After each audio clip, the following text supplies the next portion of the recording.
ಈ ಮಿಲಾಪಣೆ ರಾಜಕಾರಣದಿಂದ ಉತ್ತರ ಕರ್ನಾಟಕದಲ್ಲಿ ನಾವೇನ್ ಪಾಪ ಮಾಡಿದೀವಿ ಸರ್? ವಿದ್ಯಾರ್ಥಿಗಳಿಗೆ ನೋವು, ರೈತರಿಗೆ ನೋವು, ಕನಸು ಕಾಣುತ್ತ ಯುವಕರಿಗೂ ಏನು ಸಿಗ್ತಾ ಇಲ್ಲ. ನಾವ್ ಹೆಂಗ್ ಆಗ್ತಿದೀವಿ ಅಂತಂದ್ರೆ ಬರೀ ಕನಸಿನ ಸೌಧ ಕಟ್ಕೊಂಡು ಹೋಗ್ತಿದೀವಿ, ನಮ್ಗೆ ಏನು ಸಿಗ್ತಾ ಇಲ್ಲ. ನೋಡಿ, ಉತ್ತರ ಕರ್ನಾಟಕದ ಬಗ್ಗೆ ಹಿಂದೆ ಬಿಜೆಪಿ ಸರ್ಕಾರ ಆದಾಗ, ಯಡಿಯೂರಪ್ಪವರು ಮುಖ್ಯಮಂತ್ರಿಗಳಿದ್ದಾಗ ಜಿಲ್ಲಾವಾರು ನಿಮ್ಮ ಮಾಹಿತಿನ ಕೊಡ್ತೇನೆ ಬೇಕಾದ್ರೆ. ಯಾವ ರೀತಿ ಕೋಟಿ ಕೋಟಿ ಅನುದಾನನ ಕೊಟ್ಟರು, ಜಿಲ್ಲೆಯ ಸಮಗ್ರ ಯೋಜನೆಗಳ ಬಗ್ಗೆ, ಶಿಕ್ಷಣ ಕ್ಷೇತ್ರಕ್ಕೆ, ಆರೋಗ್ಯ ಕ್ಷೇತ್ರಕ್ಕೆ, ಎಲ್ಲ ಕ್ಷೇತ್ರಕ್ಕೂ ಕೂಡ ಹಿಂದಿನ ಬಿಜೆಪಿ ಸರ್ಕಾರ ಇದ್ದಾಗ ಅದನ್ನು ಒತ್ತನ್ನು ನೀಡಿದ್ದಾರೆ. ನೀವು ಯಾವ ಜಿಲ್ಲೆ ಅಂತ ಹೇಳಿದ್ರೆ ಅದ್ರ ಬಗ್ಗೆ ಮಾಹಿತಿನೂ ಕೊಡ್ತೇನೆ. ಹಾಗಾಗಿ ನಮ್ಮ ಸರ್ಕಾರ ಇದ್ದಾಗ ಏನೂ ಆಗಿಲ್ಲ ಅಂತಕ್ಕಂಥ ನಾನು ಖಂಡಿತ ಒಪ್ಕೊಳ್ಳೋದಿಲ್ಲ. ಅದು ಈ ಸರ್ಕಾರ ಬಂದಮೇಲೆ ಕಳೆದ 2 ವರ್ಷದಲ್ಲಿ ಒಂದು ರೀತಿ ಗ್ಯಾರಂಟಿ ಕಾರ್ಯಕ್ರಮಗಳಿಗೋಸ್ಕರ ಕೈಯನ್ನು ಕಟ್ಟಾಕೊಂಡಿದ್ದಾರೆ ಮುಖ್ಯಮಂತ್ರಿಗಳು. ಹಾಗಾಗಿ ಅವ್ರು ಏನೂ ಅನುದಾನ ಕೊಡೋದಕ್ಕೆ ಸಾಧ್ಯ ಆಗಿಲ್ಲ.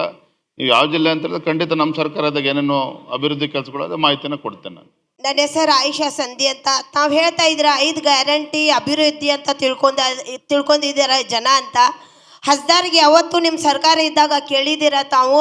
ನಿಮಗೆ ಹಸುವಾಗಿದೆ, ಗಾಡಿಗೆ ಬಸ್ಗೆ ದುಡ್ಡು ಇಲ್ದಾಗ ನಿಮಗೆ ನಾವು ಏನಾರು ಅನುಕೂಲ ಮಾಡು ಕೇಳೋಣ ಅಂತ ಯಾವತ್ತೂ ಹೆಣ್ಮಕ್ಳಿಗೆ ಕೇಳಿದ್ದೀರಾ? 2,000 ರೂಪಾಯಿ ಒಳಗೆ ಎಷ್ಟೋ ಜನ ಹೆಣ್ಮಕ್ಳು ಇವತ್ತು ಬೋರ್ಗೋಲ್ ತೆಗಿತಾ ಇದ್ದಾರೆ. ಎಷ್ಟೋ ಜನ ಮನೆಯಲ್ಲಿ ವಸ್ತು ತಗೋತಾ ಇದ್ದಾರೆ, ತನ್ನ ಮಕ್ಕಳಿಗೆ ಸ್ಕೂಲಿಗೋಸ್ಕರ ಖರ್ಚು ಮಾಡ್ತಾ ಇದ್ದೀರಿ. ನಿಮ್ಮ ಸರ್ಕಾರ ಇದ್ದಾಗ ಆ ಥರ ಯೋಜನೆಗಳು ಕೊಟ್ಟು ಯಾವತ್ತು ಬಡವ್ರದ ಶ್ರೀಮಂತನ ಮಾಡಿದ್ದೀರಾ? ನಿಮ್ಮ ಸರ್ಕಾರದಲ್ಲಿ ಬಡವರನ್ನ ಯಾವತ್ತೂ ತಾವು ಹೋಗಿ ಕೇಳಿದ್ದೀರಾ ಅಂತ ನಾನು ಕೇಳ್ತಾ ಇದ್ದೀನಿ. ಒಂದು ನಿಮಿಷ, ಯಾವ ಊರು ನಿಮ್ದು? ನಮ್ದು ಬೆಳಗಾಂ ಸರ್. ಬೆಳಗಾವಿ? ಹೌದು ಸರ್. ಬಹುಶಃ ನೀವು ನೋಡಿದ್ರೆ ರೈತಾಪಿ ಕುಟುಂಬ. ನಾನು ರೈತ ಹೋರಾಟಗಾರ್ತಿ, ಕಾರ್ಮಿಕ ಹೋರಾಟಗಾರ್ತಿ. ನಾನು ಒಂದು ಹೋರಾಟಗಾರ್ತಿ. ನಾನು ಸ್ಲಮ್ ಏರಿಯಾದಿಂದ ಹಿಡ್ಕೊಂಡು ಇಲ್ಲಿ ಕೂತ ರೈತರ ಕೇಳಿ ಕಬ್ಬಿನ ಬಿಲ್ಲ ನನ್ನ ಸರ್ಕಾರ ಇದ್ದಾಗ ನಾವು ಹೋರಾಟ ಮಾಡಿದ್ದೀವಿ. ಅಧಿವೇಶನ ನಡೀತಾ ಇದೆ, ಇಲ್ಲ ಕೇಳಿ ಬಿಡ್ರಿ, ತೊಂದರೆ ಇಲ್ಲ.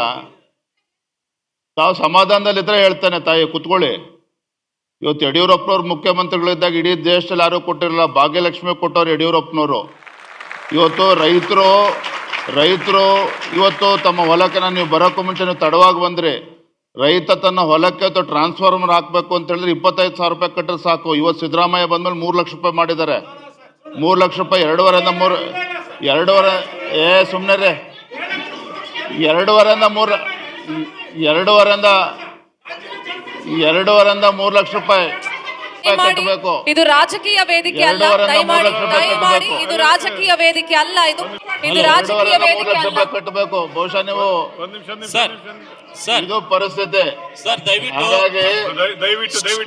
ದಯಮಾಡಿ ಇದು ರಾಜಕೀಯ ವೇದಿಕೆ ಅಲ್ಲ.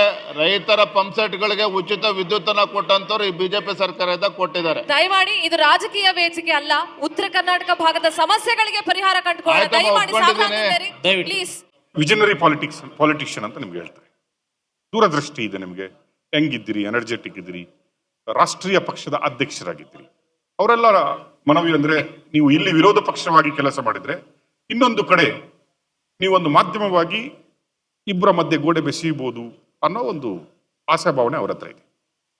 What you think? ನಿಮ್ಮ ಆಸೆ ಉತ್ತರ ಕರ್ನಾಟಕ ಹೇಗಿರ್ಬೇಕಂತ ಇದೆ? ಬೆಂಗಳೂರು ಅಭಿವೃದ್ಧಿ ಆದ್ರೆ ಇಡೀ ರಾಜ್ಯದ ಅಭಿವೃದ್ಧಿ ಅನ್ನೋ ಭಾವನೆ ಮತ್ತು ರಾಜಕಾರಣಿಗಳಿಗೇನಿದೆ ಅದು ಮೊದಲು ತಪ್ಪಿಸ್ಬೇಕಾಗಿದೆ. ಬೆಂಗಳೂರು ಅಭಿವೃದ್ಧಿ ಆದ್ರೆ ಇಡೀ ರಾಜ್ಯನೇ ಅಭಿವೃದ್ಧಿ ಆದಂಗೆ ಅಂತೇಳಿ.